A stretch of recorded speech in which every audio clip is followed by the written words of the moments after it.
네, 신문 읽어준 남자입니다. 잠시 뒤 오전 10시부터 문재인 대통령의 대국민 신년사가 예정돼 있습니다. 국민 통합, 그리고 코로나 극복, 북한 관련해서 어떤 메시지를 내놓을지 굉장히 관심이 모아지는데요.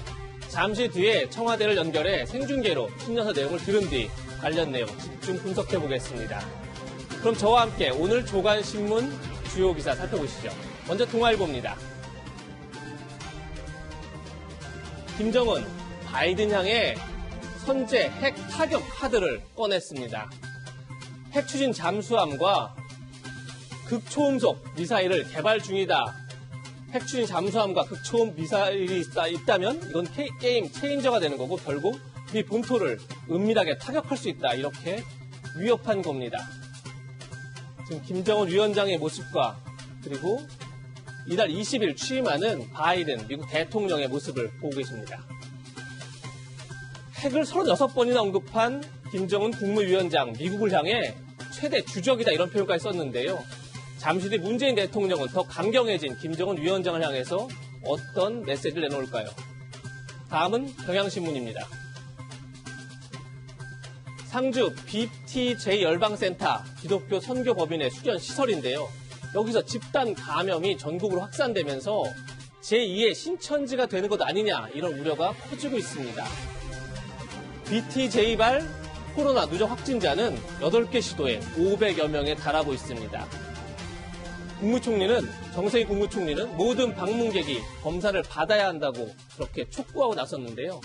지금 알려진 거는 BTJ 시설에 다녀간 신도 중에 한 2,000명 정도가 검사에 협조하지 않고 있다 이런 말도 들립니다. 신도들이 자발적 협조를 위해서 종교 지도자들이 나서야 되지 않나 싶습니다. 다음은 조선일보입니다.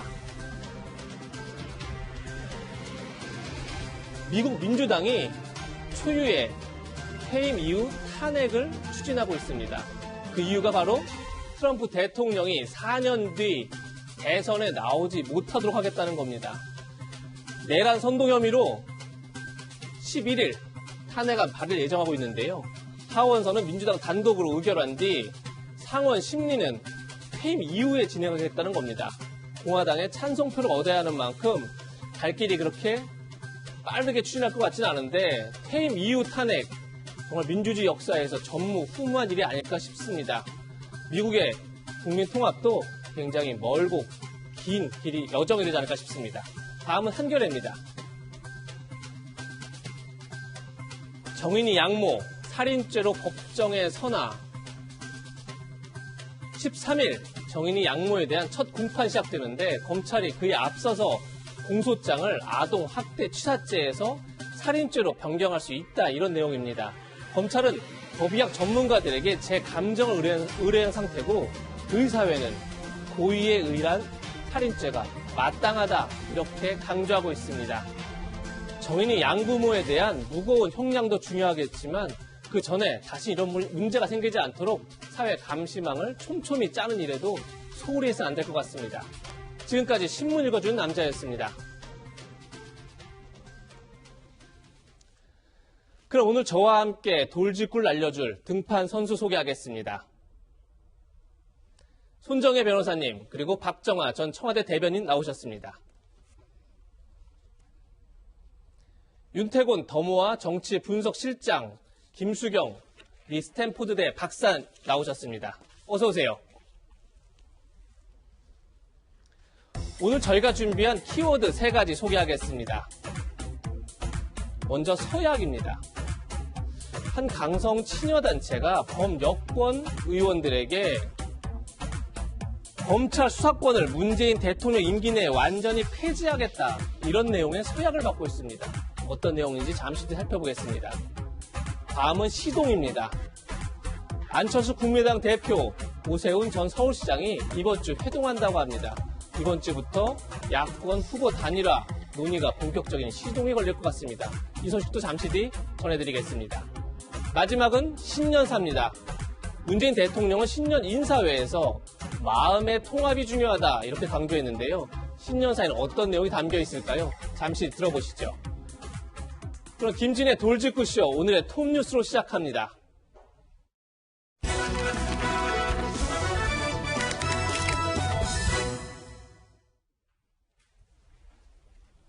네, 톱뉴스 주제 보시겠습니다. 여 의원 친문 팬덤의 압박에 조금 전 말씀드린 것처럼 한 친여 단체가 범여권 의원들에게 서약을 받고 있는데 어떤 내용인지 같이 보시죠. 검찰 수사권 폐지 서약한 범여권 의원들이 있는데요. 파란 장미 시민 행동이라는 친문 성향의 단체가 있다. 그 단체에서는 범여권 의원들에게 검찰 수사권 폐지 촉구를 위한 서명을 압박하고 있다는 겁니다. 회원들에게 범여권 의원들의 연락처를 올려서 촉구 문자를 보내고 그리고 전화로 독려 중이라는 겁니다. 서약 내용은 이렇습니다. 모든 노력을 기울여서 문 대통령께서 검찰 개혁 과제를 완수한 대통령으로 역사에 기록될 수 있도록 하겠다. 이런 내용인데요.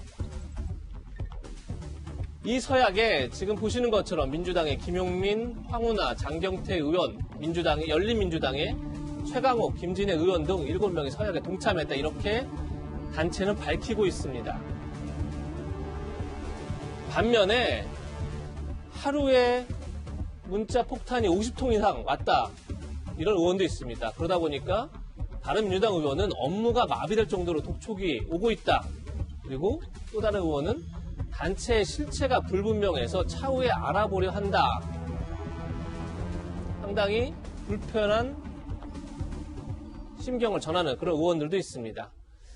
글쎄요, 지금 어떻게 보면 대리인인 국민들이, 시민들이, 주권자인 국민들이 대리인 국회의원에게 특정 사안에 대해서 요구할 수 있다. 이것이 결국은 민주주의 아니냐 이렇게 주장할 수 있는 반면에 또 한편에서는 글쎄 너무 강한 압박, 전화가 오고 문자 메시지가 오고 이런 압박들이 오히려 헌법 정신에 나와 있는 국가 이익과 양심에 따라 직무를 수행하라 이런 국회의원들을 오히려 압박하고 있다. 이런 지적도 나옵니다. 윤태권 실장, 지금 어쨌든 신문단체에서 대통령 임기 내에 검찰 개혁을 완수해야 된다. 그중 하나가 결국 검찰 수사권을 빼앗아야 된다. 이런 주장을 하면서 국회는 서약을 요구하고 있어요. 네. 어떻게 보십니까? 이런 일이 처음 벌어진 건 아니에요. 예. 전에도 좀 있었고 한데 저는 두 가지 지점으로 보이는 게 지금 현재 좀 이따 신년사도 나오겠지만은 예. 청와대도 그렇고 당 지도부도 그렇고 이 기류가 좀 강대강으로 부딪히는 것보다는 뭐 통합으로 강조한다든지 코로나19라든지 이런 민생에 이제 적극적으로 대응하겠다. 추융 갈등으로 이제 대변되는 정치적 갈등의 부분을 좀 줄이겠다. 이게 이제 기조거든요. 그렇다면은 이 친문 지지자들 여기도 보면 아까 그 서약서 일부에도 문재인 대통령 역사에 남을 수 있도록 뭐 이런 구절이 있는데 이분들의 원래의 명분은 문 대통령을 이제 강하게 서포트하고 국정 운영을 뒷받침하겠다라는 게 첫 명분이지 않습니까? 근데 이분들이 지금 주장하는 게 청와대 기류하고 좀 달라진다. 오늘 동아일보에도 이제 그 논설실장 칼럼에도 그런 구절들이 있었는데 예. 대통령 강성 지지층이 대통령의 동력이 되는 게 아니라 오히려 조금 엇박자를 내면서 대통령한테 부담으로 작용한다. 이런 예. 부분이 포인트가 하나가 있고 두 번째는 저기 이제 의원들이 이제 부담을 느낀다. 문자가 40, 50통 들어온다 하셨는데 문자 40, 50통이면 예전에 저분들 한참 때보다는 약한 거예요. 그렇죠. 그리고 이제 의원도 법여권에서 7명이면은 제가 볼 때 낮거든요. 아까 말씀드린 그 엇박자 문제하고 더불어서 이 강성 지지층들의 영향력이 조금씩 떨어지는 듯한 제가 이제 말하긴 조심스럽습니다만은 그런 기미가 조금 보인다. 저는 예. 이분들이 해서 문제보다는 그 이면에 있는 두 가지 지점을 보고 싶어요. 예. 오늘 말씀하신 것처럼 이게 처음이 아니다 그랬는데 지금 과연 이 서약서를 요구한 단체 과거에 어떤 일을 했었는지 한번 같이 살펴보겠습니다.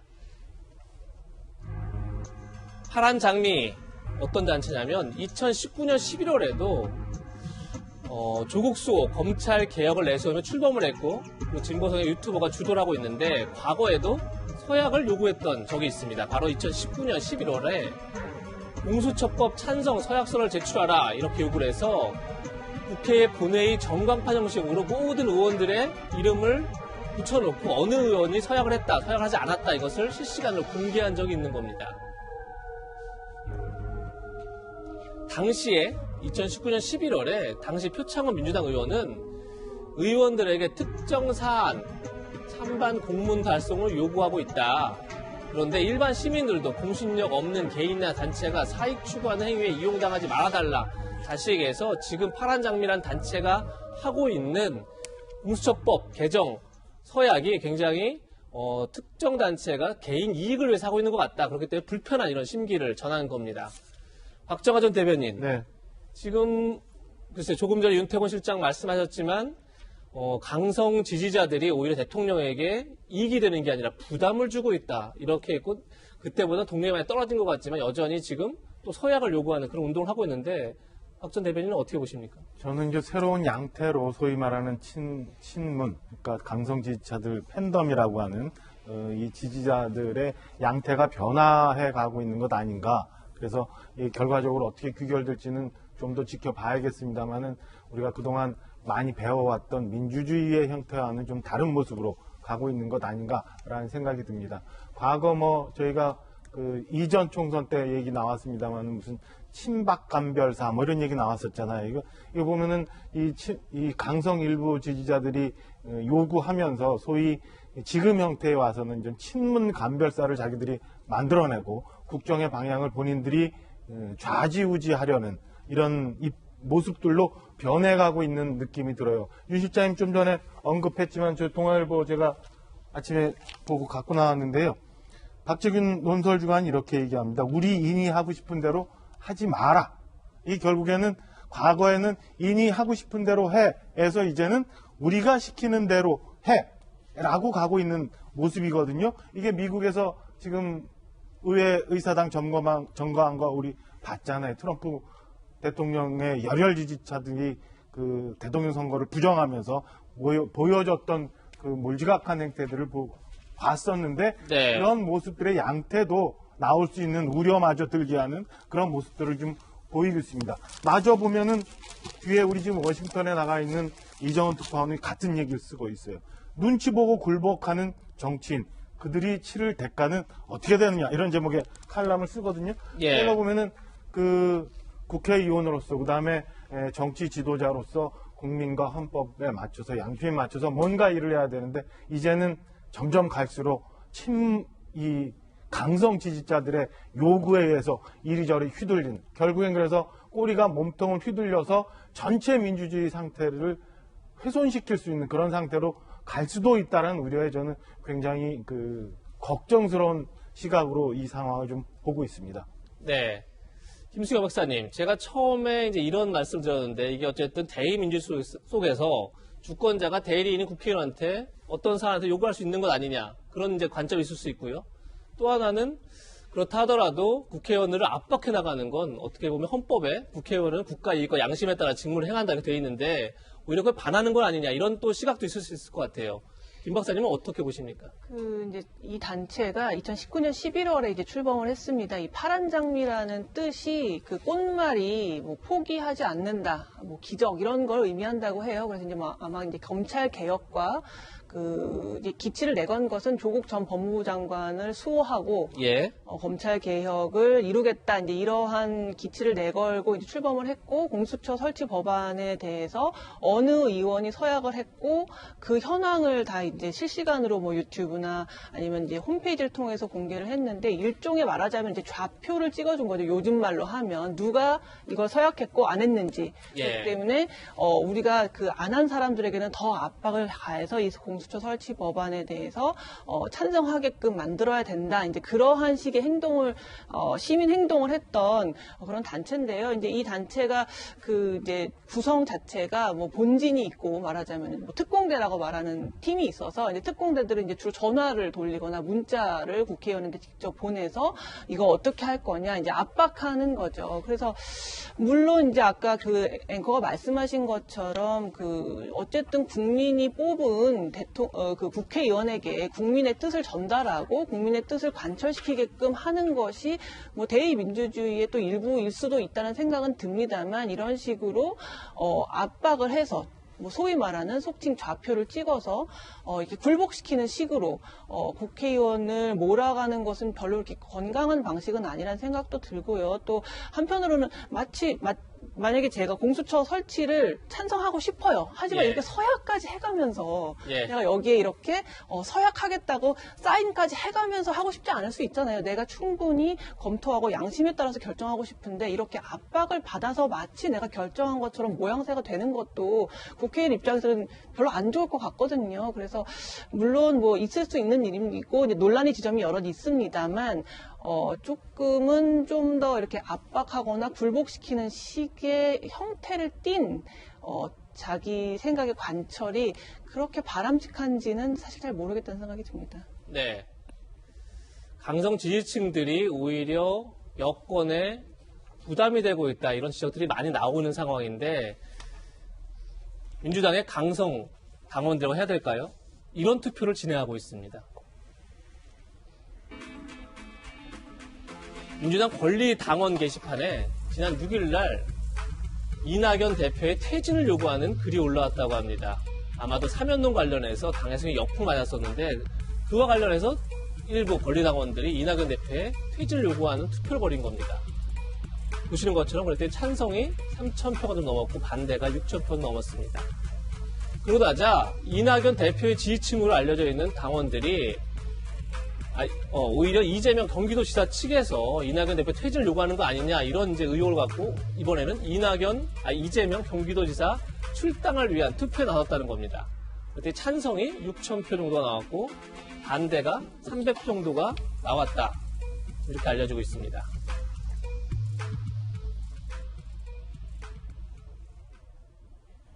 예, 손재 변호사님 보시는 것처럼 지금 당대표 퇴진을 위한 양쪽의 요구가 있습니다. 당대표 퇴진을 요구하는 투표가 하나 있고 하나는 이재명 지사의 출당을 요구하는 투표가 있는데 물론 이제 권리 당원이 약 80만 명이 된다고 하더라고요. 그렇기 때문에 지금 몇천 명 투표가 전체 당원의 입장도 아니고 또 저 투표 자체가 실제 효력을 갖고 있는 것도 아니죠. 하지만 어쨌든 이낙연 대표의 퇴진을 요구하는 투표 그리고 이재명 지사의 출당을 요구하는 투표 이렇게 굉장히 강대강 충돌이 너무 일찍 벌어지고 있는 거 아니냐 이런 우려가 나오고 있는 것 같아요.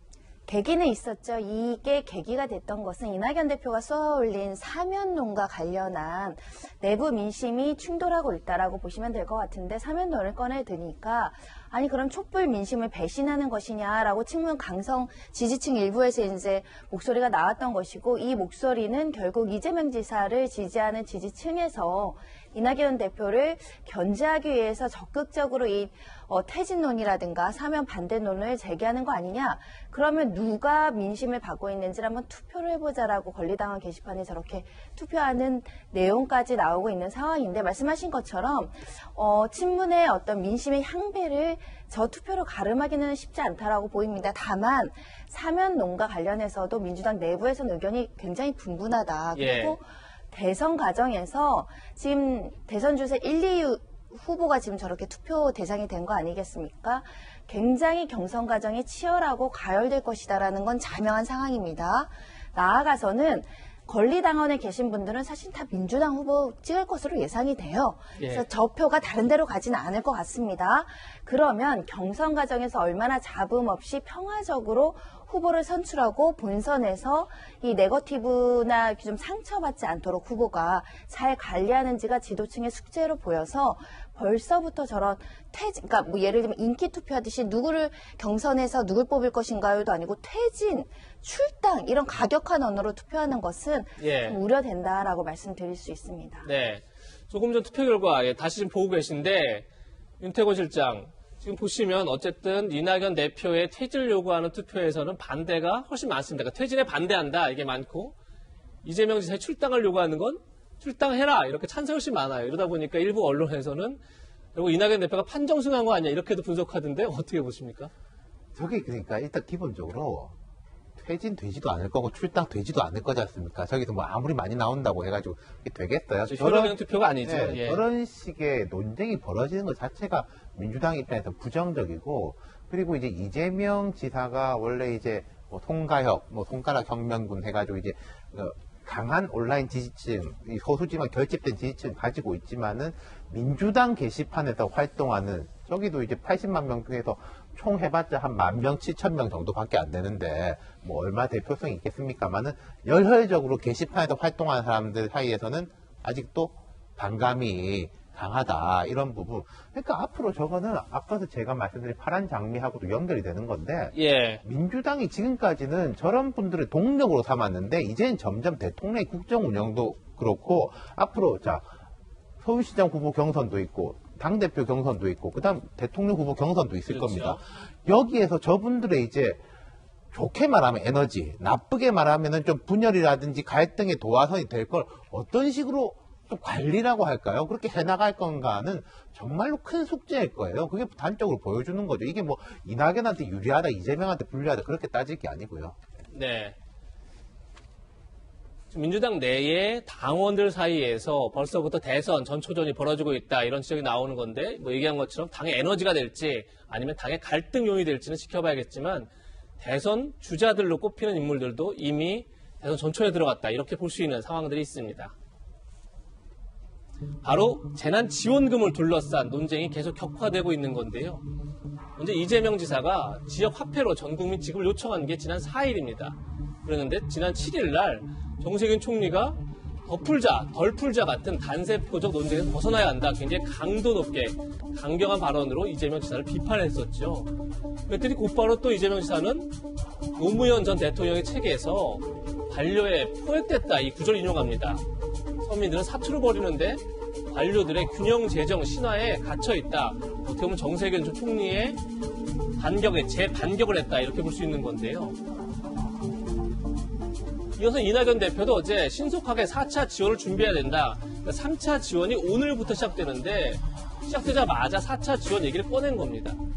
그리고 나서 야권의 대선 주자들인 원희룡 제주도지사, 유승민 전 국회의원 등도 반대 입장을 표현하면서 결국은 참전을 했다 이렇게 볼 수 있을 것 같습니다. 박정원 대변인님, 굉장히 4차 재난지원금, 아직 3차가 지금 오늘부터 시작됐기 때문에 사실 4차 재난지원금을 지금 얘기하는 게 맞느냐 이런 이제 지적이 많이 나오고 있어요. 그런데도 불구하고 벌써 대선 주자들의 관심은 4차 재난지원금 가 있고 그 얘기는 올해 4월 선거와 맞물려 있다 이렇게 볼 수도 있고 결국은 이슈를 먼저 선점하겠다. 이런 뜻인 것 같은데 어떻게 보십니까? 글쎄요, 저는 뭐 국민 한 사람으로서 저는 코로나19로 인해서 뭐 제가 자영업을 하는 게 아니니까 직접적인 피해가 있는 건 아니지만 지금 한번 다녀보세요. 이 코로나19로 인해서 자영업자들 다음에 무슨 뭐 체육관을 하시는 분들 거의 뭐 생존의 그 기로에 서서 고통을 받고 계시거든요. 그래서 지금 지원되고 있는 3차 지원금의 효과가 얼마나 되는지에 대해서도 뭐 마음 같으면 좀 더 많은 재원을 가져 더 줘야 아낌없이 줘야 이분들이 이 고비를 넘어갈 수 있는데 정치권에서 어느덧 벌써 4차 지원금 얘기가 나오고 그다음에 이재명 지사 같은 경우는 3차 지원금도 그 선별적으로 말고 전 국민 대상으로 하자라고 하는 게 과연 국민들 입장에서 볼 때는 얼마나 가슴에 와닿는지라는 생각이 좀 들어요. 그러니까 시기적으로도 내용적으로도 저는 적절치 않다고 보여지는데 우선은 내용적으로 보면 이재명 지사 지금 괜히 정세균 총리한테도 총을 쏘고 그다음에 뭐 홍남기 부총리하고도 또 설전이 또 생기고 그러고 있습니다만은 지금 이 상황에 전 국민 재난지원금 먼저 줘야 된다고 주장을 하고 계시거든요. 우리 1차 재난지원금 줬을 때 15조 7천억 가량 배포된 걸로 알고 있는데 그 국회에서 조사를 해보니까 한 40% 4조 정도 효과밖에 없다고 결과적으로 나와요. 지금 근데 말씀드린 것처럼 자영업자들이나 중소기업 하시는 분들은 정말 생존의 기로에 있는데 일단은 이 고비를 넘어갈 수 있도록 규율이나 생존의 차원에서 지원을 해주고 이 이후에 경기 부양을 위한 재정의 효과를 논해야 되는데 왜 먼저 저렇게 얘기하는지 내용에 대해서 적절치 않다라는 생각이 우선 하나 들고요. 시점상으로 앵커 말씀 주신 것처럼 지금 3차 재난지원금도 이제 막 신청받아서 시작하기 시작했어요. 근데 벌써 뭐 추경 얘기하면서 4차 지원금 얘기를 할 땐가 우선 이 고비를 넘어가고 그 다음에 코로나19도 좀 잡히고 난 다음에 그 다음에 우리 경제가 살아날 수 있는 재정 효과를 부릴 수 있는 그런 재난지원금을 고민해야 되는데 벌써 4차 재난지원금 전국민 대상으로 하는 보편적 지원하자라고 얘기하는 건 야권 지금 원희룡 제주지사 그 다음에 유승민 전 의원 얘기하는 것처럼 선거 4월 재보선 앞두고 또 국민들한테 표 이걸로 구하려고 하는 거 아니냐 라는 오해와 비판을 당연히 받을 수밖에 없는 상황이라고 말씀드리고 싶습니다. 네. 대선 주자들 간의 4차 재난지원금을 둘러싸 논쟁이 격화되고 있는데 그렇다면 국가 재정의 국간지기로 불리죠. 홍남기 경제부총리는 어떤 입장일까요? 4차 재난지원금 관계를 논의한 것은 시기적으로 좀 이르지 않는가. 만약 지급이 불가피하다면 저로서는 전 국민 지원보다는 피해 계층에 집중 지원하는 선별 지원이 바람직하다고 보고요.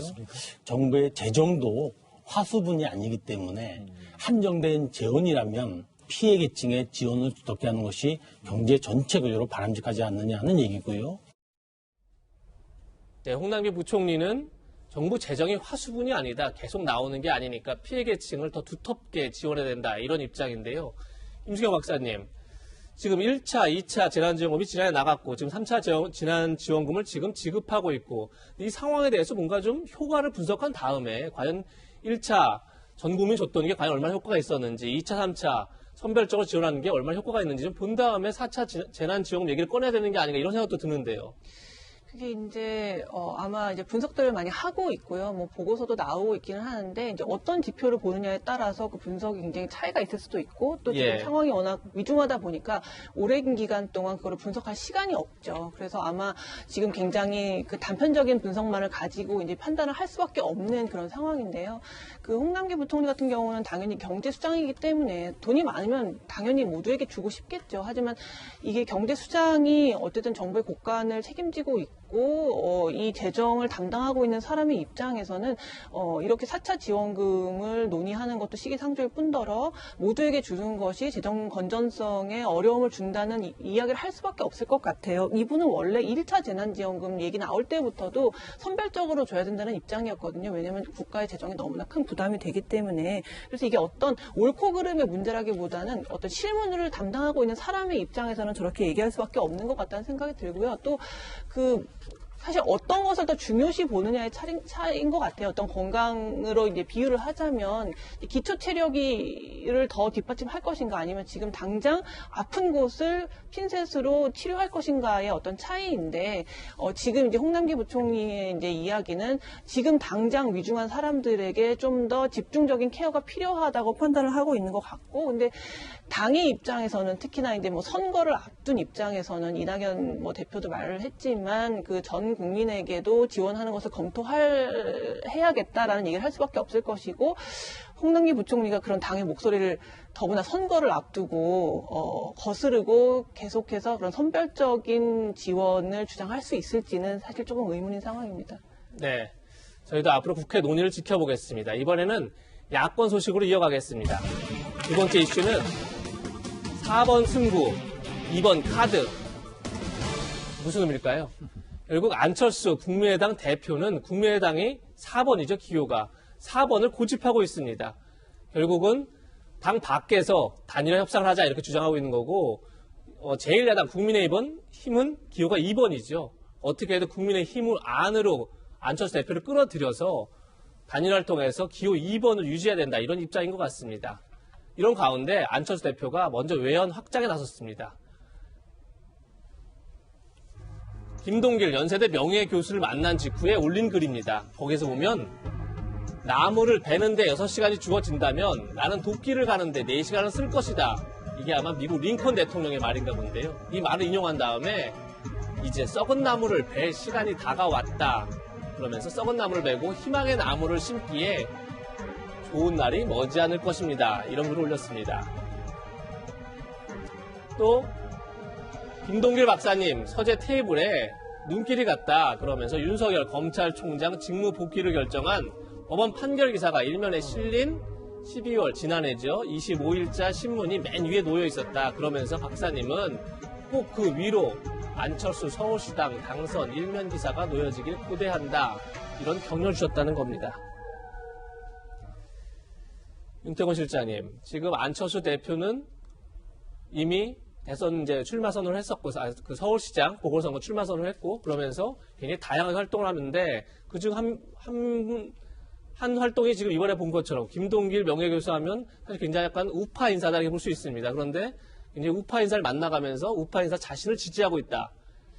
이제 국민에게 힘에 보내는 사인이다 이렇게도 볼 것 같아요. 볼 수 있을 것 이런 같아요. 것 같아요. 안 대표가 강점으로 지녔던 것, 또 국민의힘한테 이렇게 내세웠던 거는 나는 중도층에 이제 소구력이 있다. 예. 국민의힘이 이제 확장할 수 없는 영역에 이제 강점이 있다라고 이제 내세우고 있고, 요즘 내세운 거는 뭐 얼마 전 어느 언론 인터뷰에서도 나왔던데 선거 땐 지지율이 중요한 거 아니냐, 의석이 뭐가 중요하냐라고 했고, 그다음 김동길 명예교수를 만난 건 이거죠.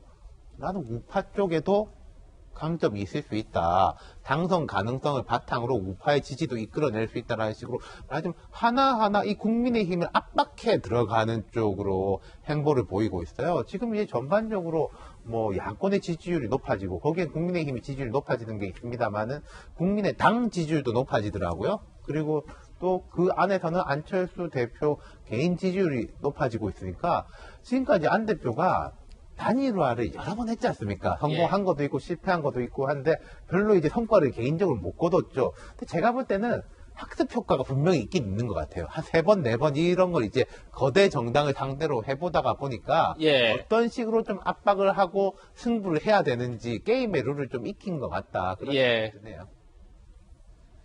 네. 이번 주에 가장 관심을 끄는 정치 이벤트 중 하나가 아마 안철수 대표와 오세훈 전 시장의 만남이 아닐까 싶은데요. 조만간 이번 주 내에 회동을 할 것이다 이런 전망이 나오고 있기 때문입니다. 앞서서 오세훈 전 시장이 안철수 대표의 입당 또는 국민의당과 국민의힘의 합당을 전제로 합당이 불발되면 본인이 서울시장 보궐선거에 출마할 것이다. 만약에 합당이나 입당이 이루어지면 출마하지 않겠다 이렇게 조건부 출마 선언했었죠. 그리고 나서 이번 주에 회동을 할 것이다 이런 전망이 나오고 있습니다.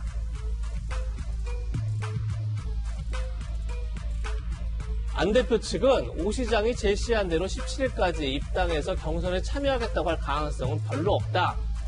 다만 오 시장의 진심을 열린 마음으로 들어보려는 것이다. 이렇게 언론에 밝히고 있습니다. 이에 앞서서 오 전 시장이 조건부 출마 선언을 했을 당시에 안 대표에게 했던 얘기 그리고 안 대표의 반응 같이 한번 들어보시죠. 만나주실 계획이 있으신가요? 예, 저는 야권 승리를 위해서 여러 가지 고민하시는 어떤 분도 만날 용의가 있습니다. 안철수 대표님께 연락을 해볼 생각이고요.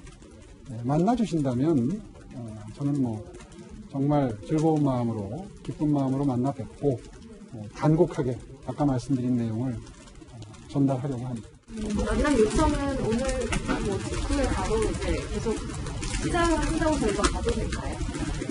아무래도 뭐 그렇게 해야 되겠죠.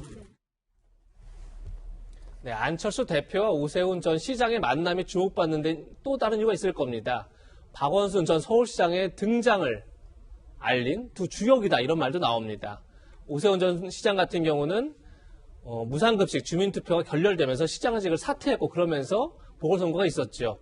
그리고 안철수 대표는 박원순 전 시장에게 후보직을 양보하면서 결국은 박원순 전 시장의 등장에 큰 도움을 줬었는데 그러다 보니까 두 사람이 결국은 만나는 것 자체가 결자 해지 단판이다. 뭐 이렇게까지 언론에 표현하던데요. 박정화 전 대변인. 두 사람이 만나면서 사실 결과를 얻기 쉽지 않아 보이는데 그래도 좀 회동의 의미가 있을까요? 재밌는 만남이고 많은 관심을 가질 수 있을 것 같아요. 근데 말씀 주신 것처럼 뭐 한 번 만나가지고 이렇게 결과가 나올까라는 생각이 우선은 듭니다. 안철수 대표가 지난 연말에 대권 주자에서 갑작스럽게 이제 서울시장 출마를 하면서 지금 여러 가지 변화들이 많이 있는데요. 여기에 오세훈 전 시장이 지난주에 조건부 출마, 그러니까 안철수 대표가 국민의힘에 입당을 하거나 혹은 합당을 하게 되면 나는 불출마한다. 그렇지 않으면 난 출마한다라는 애매모호한 그 선언을 하면서 저는 3월 그러니까 야권의 후보가 선정이 되는 3월 중순 정도께까지 굉장히 많은 야권에서의 모색과 변화들이 있을 건데 거기에 첫 시발점이라고 할 수 있을까요? 뭐 그런 일들이 좀 생기고 있는 것 같아요. 지금까지는 야권의 후보를 어떻게 뽑을 거냐라는 경선 룰에 관련한 얘기들이 이제 주로 진행되어 왔다면 지금부터는 저는 그 4번이냐 2번이냐라는 걸 가지고 그러니까 국민의힘과 안철수 대표가 출마하는 그 국민의당과의 합당, 뭐 입당 이런 논의를 중심으로 해서 야권이 후보를 어떻게 만들어내느냐 이 과정에서 국민들이 얼마나 감동을 하고 좋은 결과라고 받아들여지느냐에 따라서 그리고 이 모습을 야권에 있는 시장 후보군들 그 다음에 대권 주자군들 그리고 또 다른 뭐 당권을 노리고 있는 분들 그러니까 그 지도부들이 어떻게 모양을 만들어 나가느냐에 따라서 4월 서울시장 재보궐선거의 결과가 많이 영향을 받을 거라고 보여지고 그때까지 여권보다는 훨씬 야권에 많은 주목도와 관심이 들어가는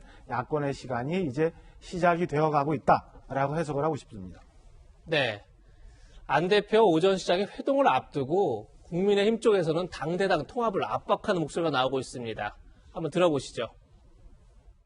안철수 국민의당 대표의 지금 입장은 범야권 단일 후보가 돼서 기호 4번으로 출마하겠다라는 것이라면 다른 지지자들로부터 좀 고개를 갸우뚱하게 하지 않을까. 좀 더 폭넓은 숙고와 안철수 대표의 용단을 저는 기대하는 그런 입장입니다. 네, 결국 정진석 국민의힘 공천관리위원장은 국민의힘과 국민의당이 통합 전당대를 열어서 새 둥지를 트는 방식으로 통합론이 완성돼야 한다. 이런 이제 입장을 밝힌 겁니다. 근데 안철수 대표는 지금 진영도 안 갖춰진 상태에서 무슨 당에 들어오라고 하는 것이냐, 앞뒤가 안 맞는다, 최선의 방법인지 모르겠다, 지금 이렇게 반대라고 하는 입장인데, 손정희 변호사님, 지금 굉장히 어쨌든 단일화 논의가 시동 걸린 상태인데, 과연 이것이 제 길을 찾아갈지는 굉장히 의문인 상황이에요. 변호사님께서 어떻게 앞으로 좀 전망하십니까? 지금 시점에서 구태여 굳이 안철수 대표가 입당이든 합당이든 할 이유가 없습니다. 시간을 끌면 끌수록 선거의 목전에 가서 3월경에 가서 극적인 효과로 컨벤션 효과를 누리기 위해서라도 현재는 중도 지대에서 본인의 어떤 지지층을 흡수하고 야권의 긴장과 견제를 불러일으키는 것이 훨씬 더 입지를 올리는 데 도움이 되거든요. 지금 현재 어떠한 사실은 아까 오세훈 전 시장도 만났지만 그냥 여론을 수렴하는 과정이지 단일화 카드에 어떤 권한을 가진 자를 실질적으로 만나고 있는 상황은 아니거든요. 더군다나 지금 제1야당도 이 단일화를 어떻게 해야 되는지에 대한 룰에 대한 공식적인 어떤 합의도 없는 상황에서 굉장히 애매모호한 상태로 들어갔다가는 안철수 대표만 피해를 입을 가능성도 배제하기는 어려워서 이제 그 룰을 만들어가는 작업의 초기 단계이고 만나야 실질적인 대화가 아니라 그냥 소통하는 정도의 의미를 가지지 않을까 하고요. 실질적인 단일화, 뭐 예를 들면 당 안에서 단일화를 할지 당 밖에서 단일화를 할지조차 정해지지 않은 상황에서 2월, 3월이 넘어가야 그나마 본격적인 룰이 만들어지고 그에 대해서 동의할지 여부가 결정되지 않을까 합니다.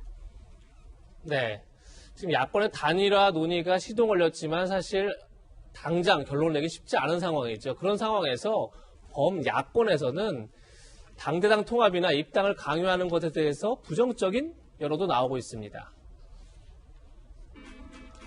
무소속이죠. 윤상현 의원은 국민이 생각하는 서울시장 야권 주자는 안철수 대표다.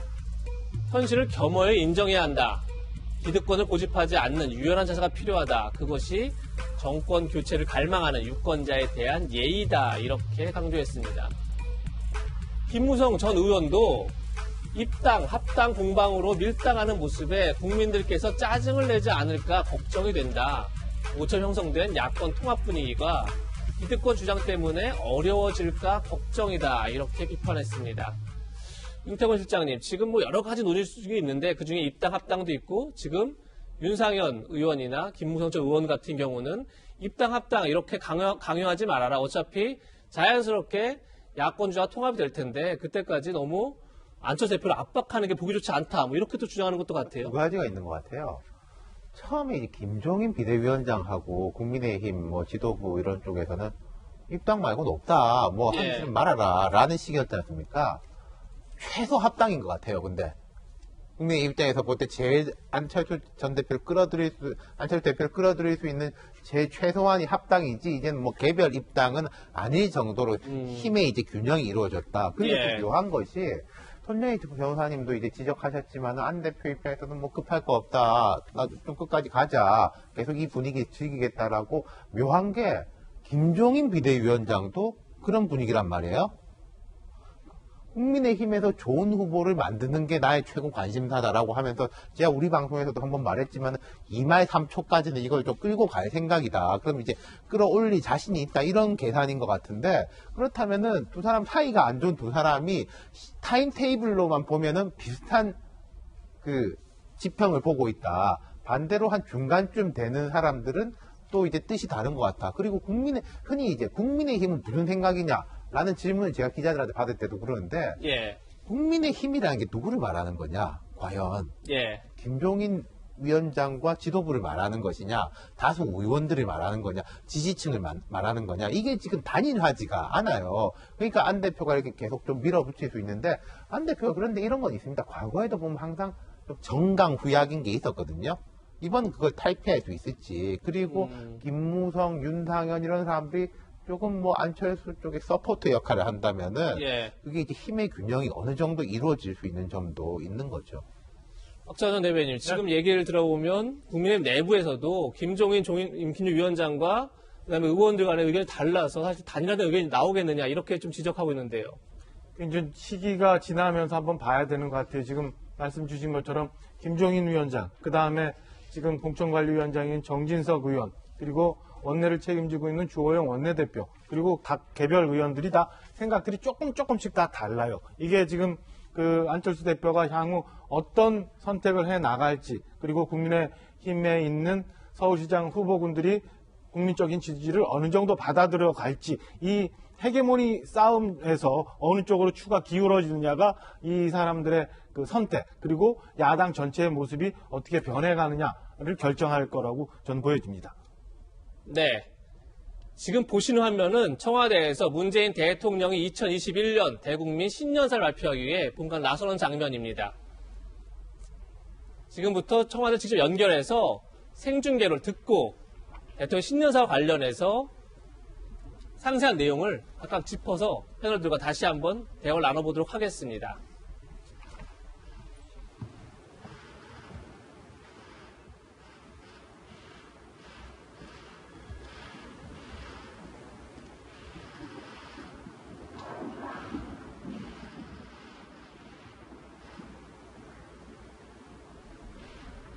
대통령이 본관 계단을 내려와서 신년사를 하기 위해서 복도 중앙에 마련된 신년 장소에 오고 있습니다. 들어보시죠.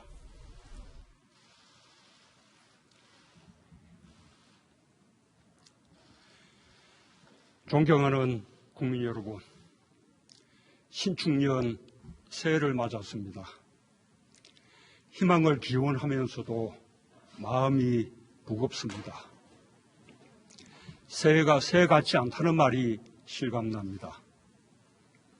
코로나와의 기나긴 전쟁이 끝나지 않았습니다.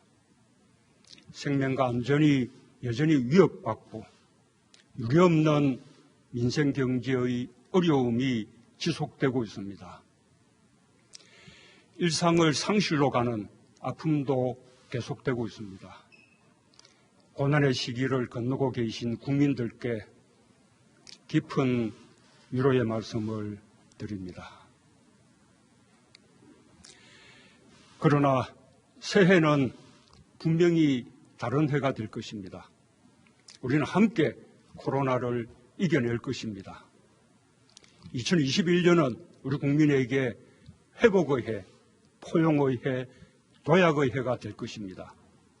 국민 여러분, 2020년 신종 감염병이 인류의 생명을 위협했고 일상은 송두리째 바뀌었습니다.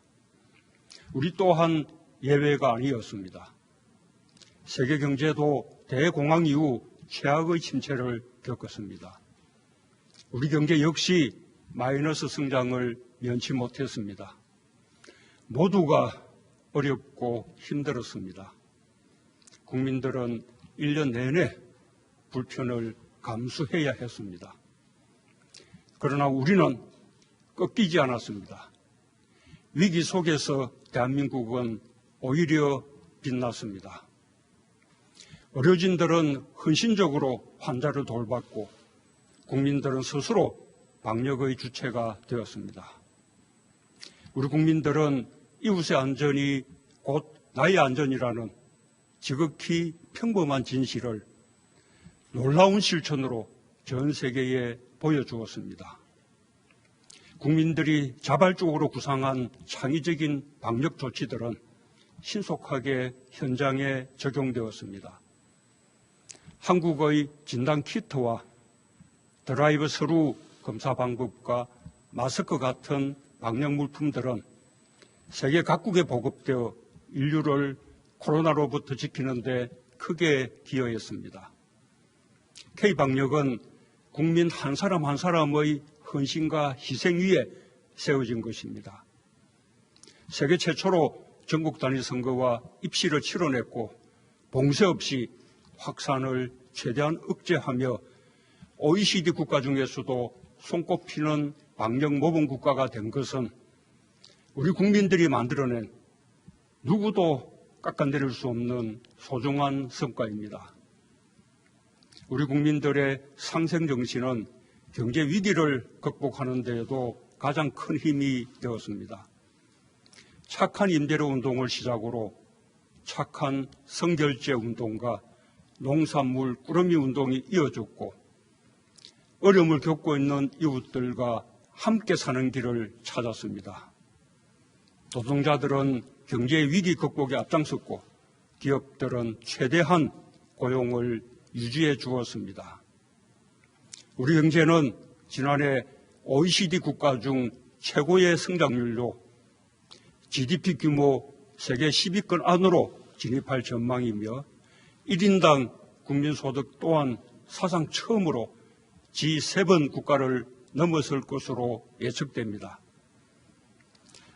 주가지수 역시 2000선 돌파 14년 만에 주가 3000시대를 열며 OECD 국가 중 가장 높은 주가 상승률을 기록했고 위기 속에서도 한국 경제의 미래 전망이 밝음을 보여주고 있습니다. 대한민국은 결코 멈추지 않았습니다. 국민 모두 어려움 속에서 최선을 다하며 위기에 강한 대한민국의 저력을 보여주었습니다. 이제는 드디어 어두운 터널의 끝이 보입니다. 불확실성들이 많이 거쳐 이제는 예측하고 전망하며 계획을 세울 수 있게 되었습니다. 올해 우리는 온전히 일상을 회복하고 빠르고 강한 경제 회복으로 새로운 시대의 선도국가로 도약할 것입니다. 하지만 국가 경제가 나아지더라도 고용을 회복하고 소상공인 자영업자들이 입은 타격을 회복하는 데에는 더 많은 시간이 걸릴 것입니다. 코로나로 더 깊어진 격차를 줄이는 포용적인 회복을 이루는 것이 무엇보다 중요합니다. 국민 여러분, 마스크에서 해방되는 평범한 일상으로 빠르게 돌아가는 것이 급선무입니다. 점차 나아지고 있는 방역의 마지막 고비를 잘 넘기는 것이 우선입니다. 정부는 국민과 함께 3차 유행을 조기에 끝낼 수 있도록 최선을 다하겠습니다. 다음 달이면 백신 접종을 시작할 수 있습니다.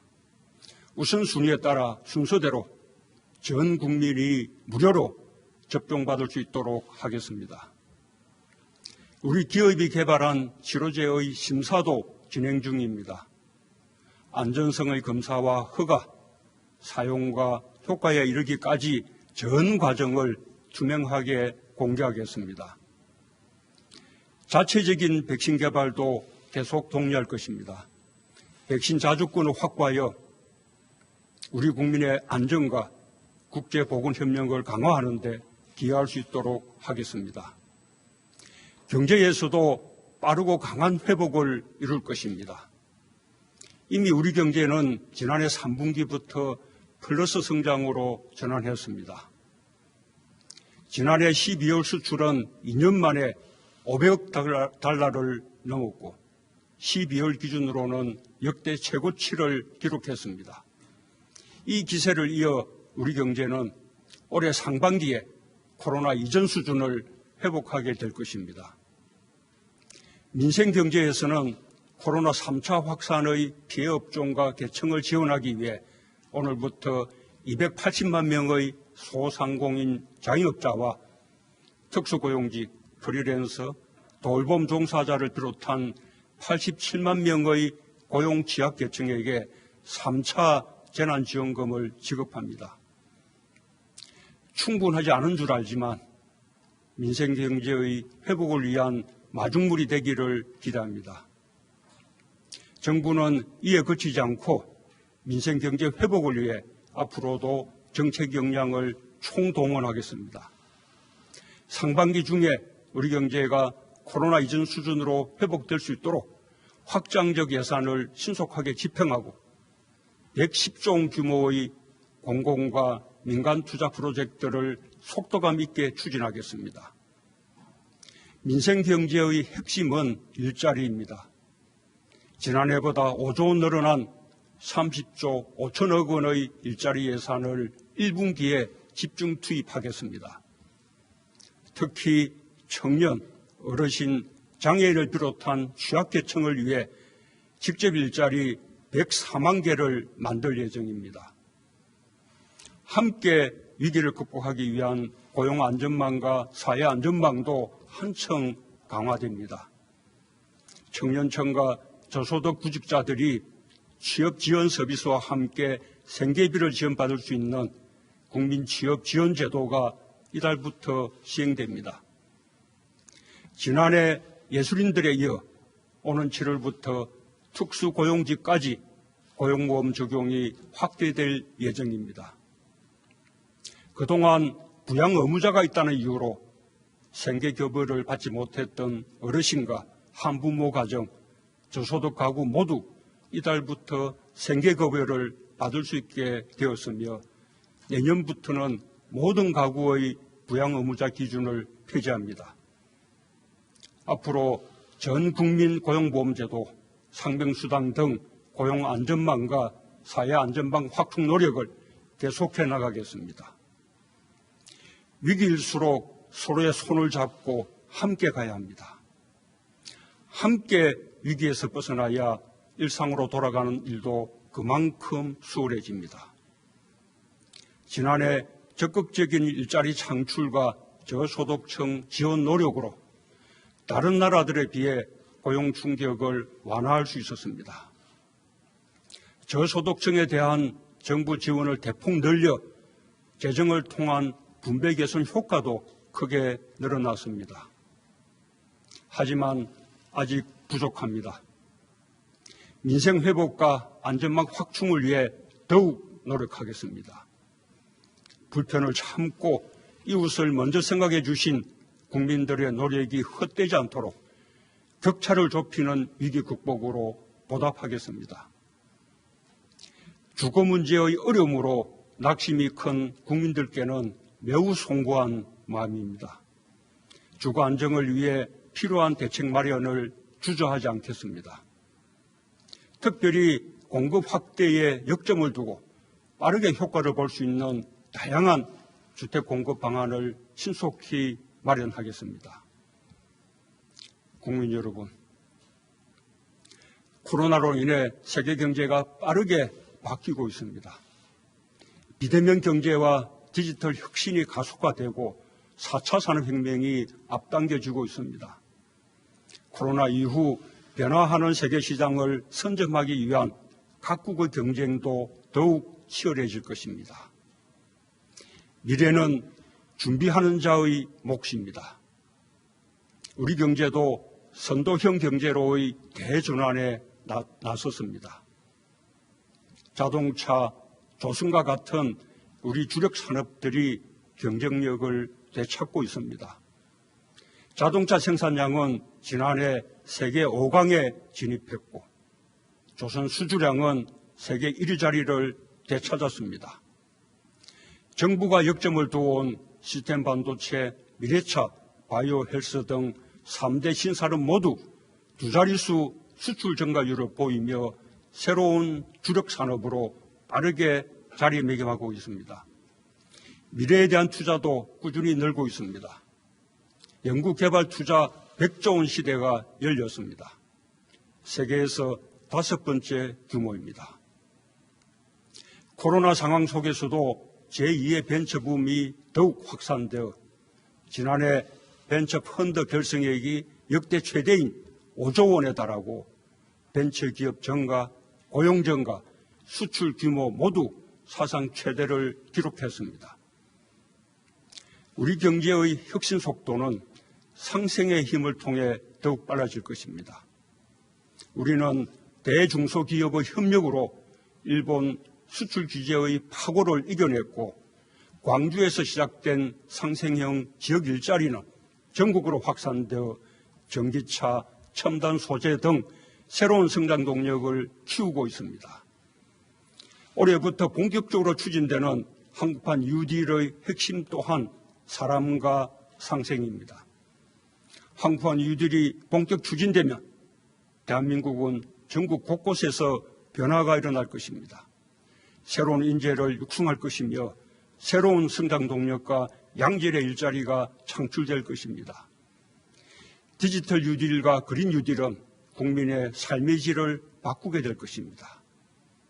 무엇보다 국민이 한국판 뉴딜을 체감하고 선도국가로 가는 길에 동행하는 것이 가장 중요합니다. 한국판 뉴딜의 중점을 지역균형 뉴딜에 두겠습니다. 지역이 주체가 되어 지자체와 주민, 지역기업과 인재들이 머리를 맞대고 현실적이고 창의적인 발전 전략을 만들 수 있도록 하겠습니다. 지역경제 혁신을 위한 노력도 더욱 강화하겠습니다. 국가지방협력 특별교부세 등을 활용한 재정지원과 함께 주재자유 특구를 새롭게 지정하여 혁신의 속도를 높이겠습니다.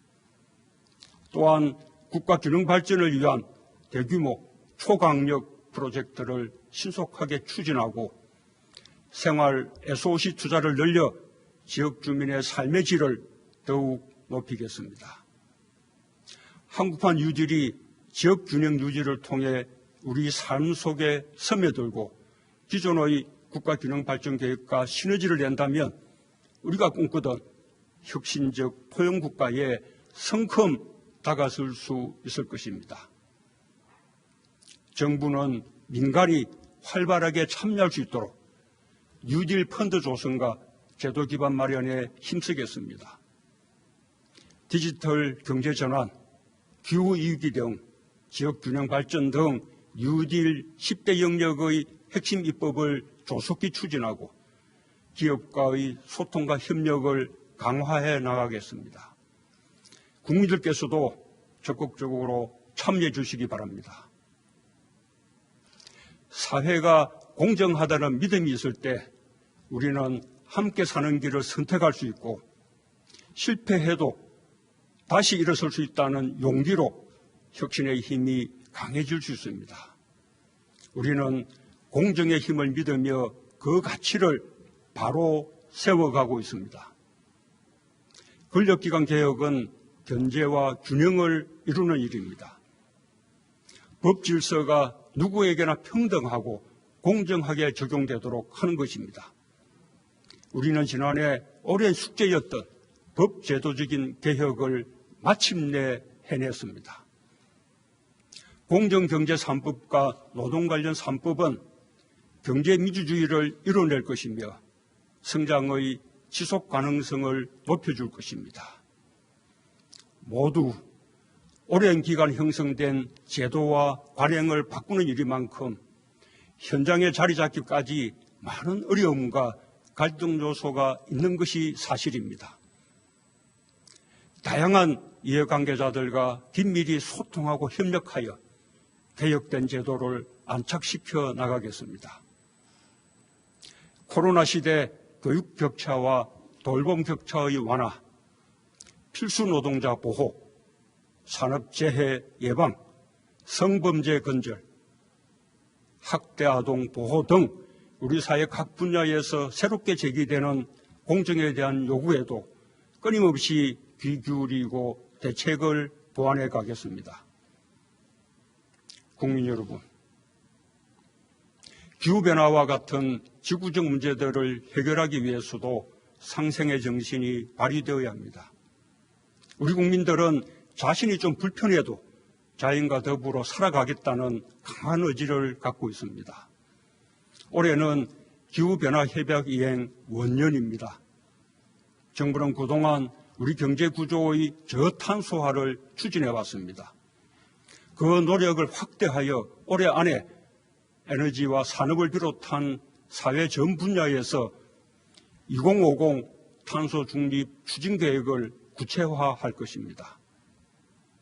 정부는 수소 경제와 저탄소 산업 생태계 육성에 더욱 속도를 내고 세계 시장을 선점해 나가겠습니다. 오는 5월 서울에서 열리는 제2차 P4G 정상회의가 탄소 중립을 향한 국제사회의 의지가 결집되는 장이 될 수 있도록 국민들과 함께 준비하겠습니다. 소프트 파워에서도 선도국가로 도약할 것입니다. 우리 문화예술은 민주주의가 키웠습니다. 우리 문화예술의 창의력, 자유로운 상상력은 민주주의와 함께 더 다양해지고 더 큰 경쟁력을 갖게 되었습니다. BTS와 블랙핑크, 영화 기생충 같은 K 콘텐츠들이 세계인들을 매료시키고 행복을 주고 있습니다. 정부는 문화예술인들이 마음껏 창의력과 끼를 발휘할 수 있도록 예술 창작 활동을 지원하고 한류 콘텐츠의 디지털화를 촉진하는 등 문화강국의 위상을 더욱 확실하게 다져나가겠습니다. 훌륭한 기량을 갖춘 우리 스포츠 선수와 지도자들도 그 자체로 대한민국을 알리는 K 콘텐츠입니다. 지난해 손흥민, 류현진, 김강현, 고진영 선수를 비롯한 많은 체육인들이 우리 국민과 세계인들에게 희망과 용기를 전했습니다. 이제는 메달이 중요한 시대는 지났습니다. 함께 즐기는 시대입니다.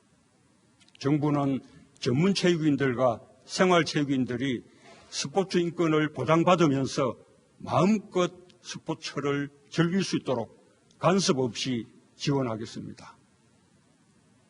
코로나는 거리두기를 강요했지만 역설적으로 전 세계인의 일상이 하나로 연결되어 있음을 보여줬습니다.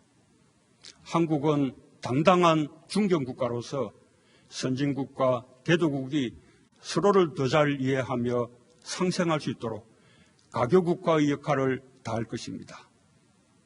RCEP, 한인도네시아, 세파에 이어 필리핀, 캄보디아, 우즈베키스탄과의 FTA의 속도를 높여 신남방, 신북방 국가들과의 교류와 협력을 넓히겠습니다.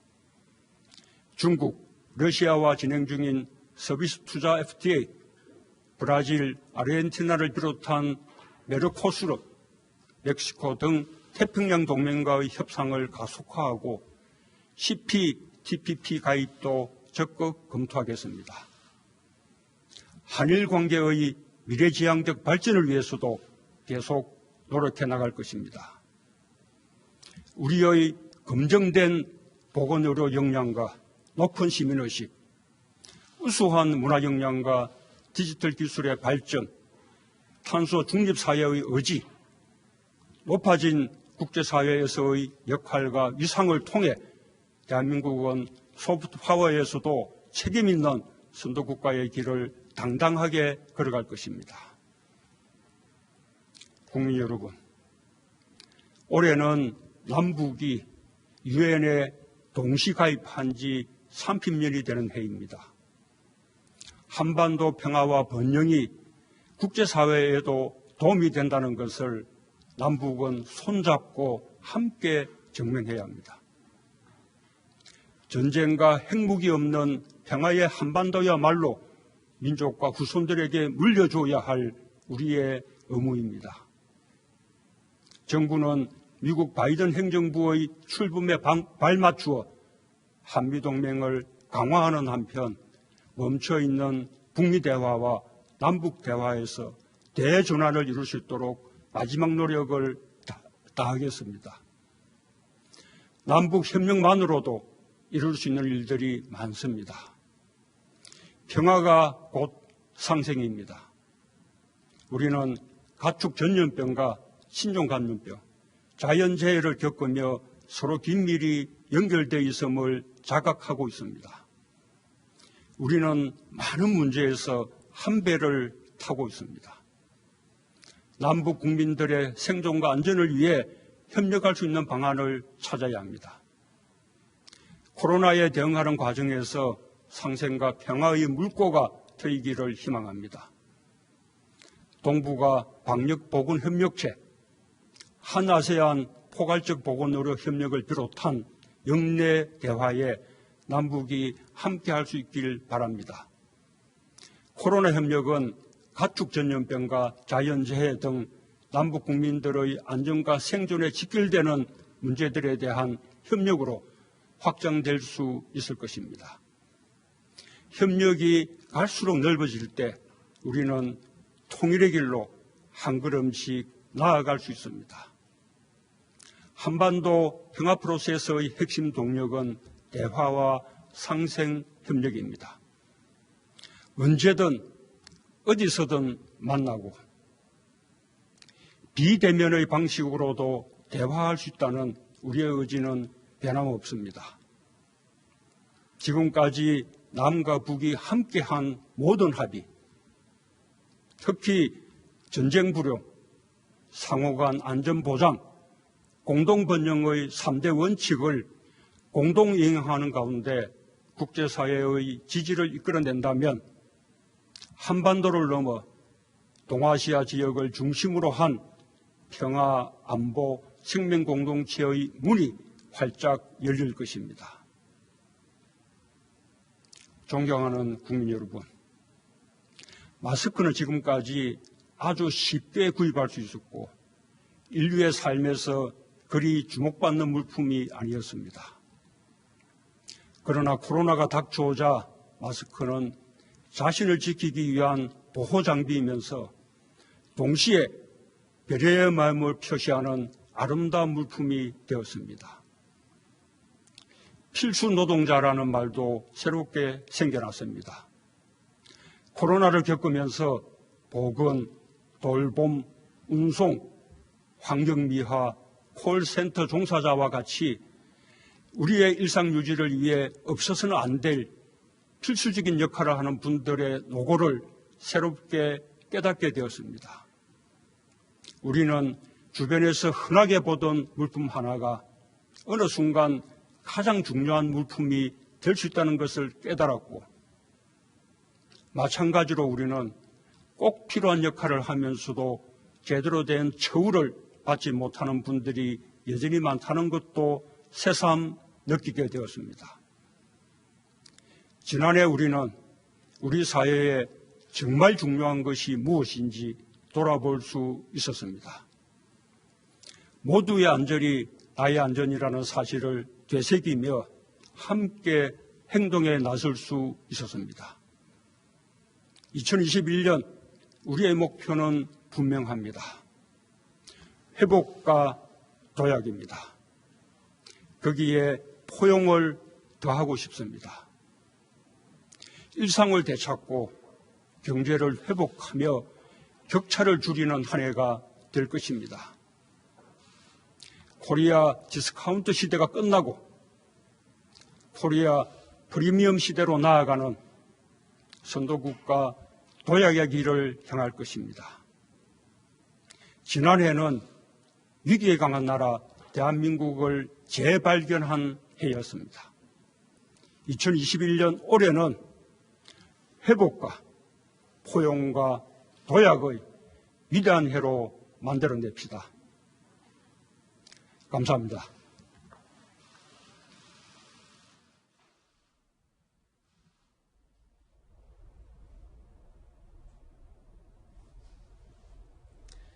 네, 저희도 시청자 여러분과 함께 문재인 대통령의 신년사를 함께 들었는데요. 지금부터 저에게 주어진 시간이 약 10분 정도 남았는데 신년사 핵심 내용을 빠르게 한번 짚어보겠습니다.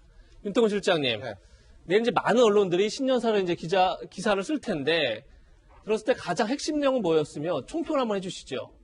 핵심은 마지막 그 한 문장인 것 같아요. 회복과 포용과 도약의 한 해로 만들겠다. 회복은 코로나로부터의 회복이고, 포용이라는 건 코로나로 인해서 고통받는 사람들, 특히 이제 뭐 자영업이라든지 이제 소외된 분들에 대한 거. 도약은 뭐 언택트 경제나 지금 주가도 올라가고 있지 않습니까? 예. 그런 부분 잘 나가는 쪽 계속 잘 나가게 하겠다. 그게 핵심인 것 같고, 이걸 뒤집어 보면은 오늘 대통령이 말한 것보다 말하지 않은 곳에서 저는 조금 시사점이 있었어요. 아, 말한 것보다 말하지 않은데 시사점이 있었다. 회복, 포용, 도약 이쪽에다 핵심을 두고 어떻게 보면 좀 갈등적 요소, 정치적 요소는 빼고 가는 한 해로 만들겠다. 무슨 말씀이냐면요. 검찰, 공수처라는 단어가 안 나왔습니다. 예. 문 대통령이 한 몇 년 동안 이런 연설을 할 때 검찰이라든지 공수처라는 단어가 안 나온 적이 없거든요. 물론 이 정도는 있었어요. 권력기관 개혁은 견제와 균형을 이루는 일입니다. 그리고 우리는 지난해 올해 숙제였던 법 제도적인 개혁을 마침내 해냈습니다. 요 정도인데요. 뭐 더 뭘 해야 된다. 예. 추가적 개혁이 필요하다. 뭐 반성이 필요하다. 이런 구절이 없어요. 예. 그리고 뭐 국회는 뭐 어쩌고저쩌고 해주십시오. 뭐 정부를 뒷받침해 주십시오. 이런 구절도 없습니다. 그리고 최근에 이제 중앙지법에서 위안부 일본 정부의 배상 판결이 나가지고 그게 그렇죠. 이제 국제적 갈등 요소로 올라오고 있는데 일본에 대한 이야기도 없어요. 예. 중요하게 생각하지 않아서 없다라기보다는 이런 갈등 사안들 갖고 가지 않겠다라는 것으로 저는 좀 해석을 하고 있습니다. 네. 예. 평평하자면. 그런데 갈등 사안을 청와대가 무시하고 갈 수 없는 거 아닙니까? 아니, 어떻게 그렇죠. 해야 되지? 예를 들어서 신년사에서는? 지금 한 일주일 있으면은 그 기자회견이 있으면은 제가 예. 말한 대통령이 말하지 않은 부분에 대해서 기자들이 다 질문할 물어볼 테고. 겁니다. 예. 근데 그 질문에 대답하는 거하고 우리가 힘을 싣는 거하고는 조금 다르다라는 게 대통령 이야기인 것 같고 그 키워드 세 가지가 회복, 포용, 도약이겠죠. 지금 말씀 들으신 것처럼 말한 것보다 말하지 않는 데에 더 중요한 메시지가 있는 것 아니냐. 이게 윤태곤 실장의 분석인데 박정하 전 대변인님. 사실 지난번 대통령 신년 인사회에서 올해는 통합해다. 그러면서 마음의 통합이 중요하다. 이렇게 강조를 해서 과연 통합 카드로 어떤 것들을 꺼낼 것이냐. 혹시 뭐 두 전직 대통령 사면 얘기도 포함되지 않을까. 여러 가지 기대가 있었었는데 지금 조금 전에 말씀하신 것처럼 통합이란 아예 단어는 없고 포용이란 표현은 들어갔지만 구체적으로 어떤 통합의 카드, 포용의 카드는 구체적으로 없었던 것 같아요. 어떻게 들으셨어요? 말씀하신 것처럼 일단 지난 연말부터 사실은 그 두 전직 대통령의 사면에 대해서 우리 사회가 관심이 굉장히 높아져 있었는데 그 건에 대해서 전혀 뭐 말씀을 안 하셨어요. 그러니까 뭐 이미 어제부터 여러 보도들을 통해서 예상은 됐습니다만 그 전혀 얘기를 안 한 거는 저희가 앞서 얘기했던 주제와 또 좀 연관이 되지 않나. 그러니까 친문 강성 지지자들 그리고 여론의 추이가 반대 여론이 좀 많다 보니까 그거에 대해서 분명하게 말씀을 안 한 경향이 좀 있지 않나라는 생각이 듭니다. 그리고 윤태곤 실장 앞서 말씀 주신 거와 연관된 얘기인데 저는 그동안 쭉 있었던 문재인 대통령의 신년사에 비해서 굉장히 이게 어쩌면 실질적으로 마지막 신년사임에도 불구하고 어정쩡하고 때로는 좀 유약해 보인다는 느낌을 받았어요. 그러니까 같은 취지입니다만 지금 우리 국내 문제에도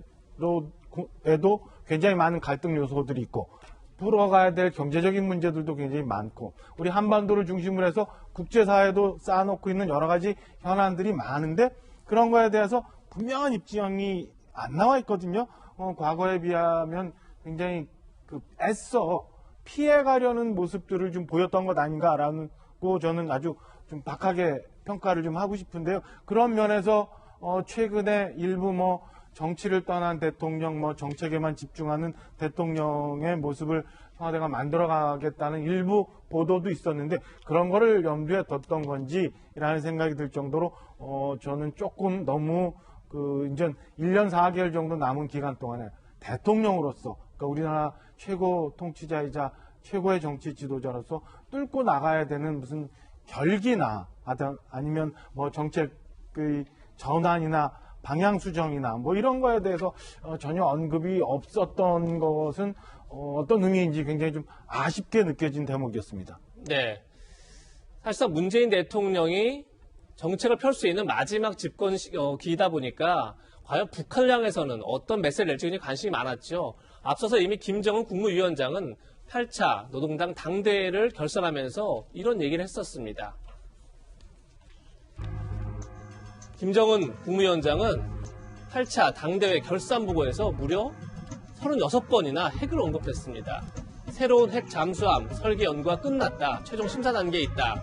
핵무기의 소령, 경량화, 전술 무기화를 보다 발전시켜야 한다. 이런 얘기도 했고요. 반면에 또 남조선 당국의 태도 여하에 따라서 북남 관계가 다시 3년 전 그러니까 평창 동계올림픽 할 때죠. 그때 봄날과 같은 평화와 번영의 새 출발점으로 돌아갈 수 있다. 이런 말도 했었는데 오늘 문재인 대통령의 신년사에서는 북한 관련해서 언급이 있었습니다. 그러면서 멈춰있는 북미 대화, 남북 대화의 대전환을 이룰 수 있도록 마지막 노력을 다하겠다 이렇게 밝혔는데 김수경 박사님, 어쨌든 북한과 관련해서 마지막까지 또 한반도에 어쨌든 평화의 분위기를 만들기 위해 최선을 다하겠다 이긴 했지만 사실 구체적으로 뭔가를 제안하거나 하진 않았던 것 같아요. 어떻게 들으셨습니까? 이제 한미 동맹을 강화하면서 뭐 북미 대화, 남북 대화를 전환기를 마련하겠다. 그리고 거기에 마지막 남은 노력을 다 하겠다고 말씀을 하셨는데 아주 어려운 숙제 같아요. 그러니까 고차 방정식인 거죠. 왜냐하면 지금 좀 전에 보셨듯이 북에서 벌써 지금 핵을 이렇게 언급하면서 미국을 최대 주적이라고도 했고 미국에서 먼저 적대 정책을 풀지 않으면 우리도 이렇게 강대강으로 나가겠다라는 어떻게 보면 약간 선전포고 비슷한 이렇게 강대강 정책을 말한 상황에서 남한은 또 미국과 동맹을 강화하면서 관계를 개선해야 되는 상황이기 때문에 너무나 어려운 고차 방정식이고 그렇기 때문에 아마 이 남은 임기의 명운을 이 문제를 푸는 데에 걸 것 같다는 생각이 들고요. 왜냐하면 지금 당장 북한에서는 3월에 예정된 한미연합훈련도 하지 말아라 이런 식으로 나오고 있는데 어떻게 이렇게 아주 지금 갈등을 빚고 있는 북미를 잘 달래가면서 어떻게 그 대화의 물꼬를 틀지가 너무나 어려운 지점이고요. 또 한 가지 이제 대통령께서 이제 방역 협력 같은 것들을 계속 해나가야 된다는 말씀을 하셨는데 김정은 위원장이 얼마 전에 이제 그 얘기를 했거든요. 방역 협력 같은 것들은 비본질적인 문제고 본질적인 문제는 남북 합의를 이행하는 게 훨씬 더 본질적이다라는 얘기를 했는데 그럼에도 불구하고 이제 문재인 대통령께서는 제 생각에 지금 대북 제재와 이런 여러 가지 국면을 볼 때 우리가 할 수 있는 것들은 김정은 위원장 입장에선 비본질적일지 몰라도 이것부터 시작해야 김정은 위원장이 말하는 본질적인 문제, 남북 합의의 이행이라던가 이런 것들로 나아갈 수 있다. 그래서 이제 본질이 뭐 중요하다기보다는 어떤 일이 진행되는 선후의 관계가 있고 비록 북한의 입장에서는 좀 뭐 아주 흔쾌히 받아들일 수 없는 비본질적인 문제를 하더라도 먼저 이 방역 협력이라던가 여러 가지 인도적인 협력을 할 수 있는 부분들을 시작으로 이제 이야기가 되면 그 뒤에는 뭐 여러 가지 그 본질적인 문제, 전쟁을 없애고 평화가 찾아오는 이런 본질적인 합의에 갈 수 있다는 메시지를 김정은한테 던졌다 그렇게 보여집니다. 약간 우리나라와 북한 사이의 방점은 좀 다르지 않나 이런 생각도 좀 들긴 합니다. 오늘 신년사에 또 하나 눈에 띄는 것 자체가 코로나 관련해서 이제 포용적 회복을 강조하면서 다음 달이면 백신 접종을 시작할 수 있다. 우선순위에 따라 순서대로 전 국민 무료로 접종을 받을 수 있다. 이렇게 이제 밝혔는데 손정희 변호사님, 대통령이 이제 쐐기를 받은 것 같아요. 다음 달부터 백신 맞을 수 있고 전 국민 무료 백신 할 수 있다. 이렇게 밝혔는데 결국 지금 올해 제일 큰 관심은 과연 코로나에서 우리나라가 얼마나 빨리 회복되느냐 이걸 텐데 어떻게 들으셨습니까? 국민들이 가장 원하는 것은 일상으로의 회복이죠. 사실 잃어버린 1년이라고 생각될 정도로 2020년 많이 힘들었고 사실 외로웠던 분들도 많으실 텐데 코로나의 위기를 극복한다는 것, 곧 경제 위기도 극복한다는 것이거든요. 지금 자영업자분들이나 여러분은 취약계층에서 굉장히 어려운 목소리들이 커지고 있어서 일단 코로나를 극복하는 것이 경제 위기를 극복하는 것이다. 이런 점을 강조하셨다라는 것이고요. 회복이라는 단어에 굉장히 감성적인 부분이 들어가 있습니다. 있다. 우리가 예상하지 못했던 위기에 도래했고 그래도 지금까지 잘 버텨준 것은 국민들의 뜻이었는데 국민들에게 이렇게 이야기를 했습니다. 불편을 찾고 이웃을 먼저 생각해 주시는 국민들의 노력이 헛되지 않도록 격차를 좁히는 위기 극복하겠다라고 말씀하셨는데 예. 위기 극복이 끝날 때까지 모든 국민들 여전히 노력해달라는 당부도 있지 않았던 것 같습니다. 네, 저희가 대통령 신년사 빠르게 짚어봤는데요. 아마 이번에 포용, 회복 쪽에 방점을 두고 올해는 하여튼 청와대에서 코로나 회복을 얼마나 빨리 시킬지 이런 것들을 중점적으로 다루겠다 이렇게 대통령이 밝혔습니다. 그럼 마지막으로 이것이 팩트 전해드리겠습니다. 저희가 지난주 금요일 방송에서 이해운 전 의원 등의 주장을 바탕으로 TBS 교통방송이 지난 6일과 7일 폭설로 인한 교통 대란 당시 특집 방송을 편성하지 않았다 이런 비판을 전해드린 바 있습니다. 하지만 확인 결과 TBS 교통방송은 지난 6일 오후 8시부터 다음날 새벽 3시 그리고 7일 오전 5시부터 오전 7시까지 대설 특집 방송을 긴급 편성했다 이렇게 밝혔습니다. 이 교통방송과 시청자 여러분들께 사과 말씀 전해드립니다. 저희는 60초 광고 뒤에 돌아오겠습니다.